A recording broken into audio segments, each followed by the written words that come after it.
हिंदी। जीवन में क्या आपने कभी ऐसा क्षण अनुभव किया है जब कोई अहंकारी प्रतिद्वंद्वी या आप पर दबाव डालने वाला बॉस अचानक शांत हो जाता है और उसका आत्मविश्वास डगमगा जाता है, माहौल बदल जाता है और आपको अंतर्ज्ञान होता है, अब जीत संभव है। वास्तव में हर लड़ाई तलवार चलाने से पहले मनोवैज्ञानिक युद्ध में ही तय हो जाती है। यदि मानसिक मनोबल टूट गया तो खेल पहले ही खत्म हो चुका है। जब कनान के राजाओं ने सुना कि इस्राएलियों ने चमत्कारिक रूप से यरदन नदी पार कर ली है, तो उनकी प्रतिक्रिया क्या थी? उनका हृदय पिघल गया और उनमें फिर साहस न रहा। यहोशू 5:1 यहाँ पिघल गया इब्रानी मासास का अर्थ है कि उनकी युद्ध करने की इच्छा और आत्मविश्वास आग के सामने मोम की तरह पूरी तरह गायब हो गया। इस्राएल ने अभी तक एक भी तलवार नहीं चलाई थी, लेकिन दुश्मन पहले ही डर से पंगु हो चुके थे। यही परमेश्वर का तरीका है।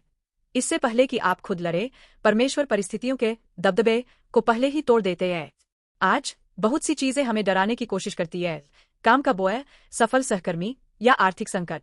वे कनान की विशाल दीवारों की तरह हमारे सामने खड़े होते हैं, लेकिन जब परमेश्वर हमारे साथ होते हैं तो उन समस्याओं का जोर कम होने लगता है। दुनिया शक्तिशाली दिख सकती है, लेकिन परमेश्वर के कार्य के सामने उसे मासास पिघलना ही पड़ता है। आप इसलिए डटे हुए नहीं हैं कि आप शक्तिशाली हैं, बल्कि इसलिए क्योंकि परमेश्वर ने पहले ही कमान संभाल ली है। यह घटना यीशु मसीह की जीत का पूर्वाभास है। क्रूस पर अपनी मृत्यु और पुनरुत्थान के द्वारा उन्होंने मृत्यु और पाप की शक्ति को पहले ही तोड़ दिया है। कुलुसियों 2:15। शैतान पहले से ही काम रहा है।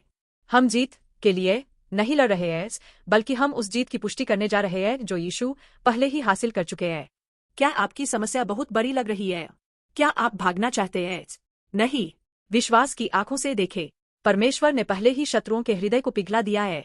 जब आप प्रार्थना के साथ आगे बढ़ेंगे तो वह बाधा शक्तिहीन होकर गिर जाएगी। आप उस लड़ाई में गरिमा के साथ चले जिसे पहले ही जीता जा चुका है। आप धन्य हो।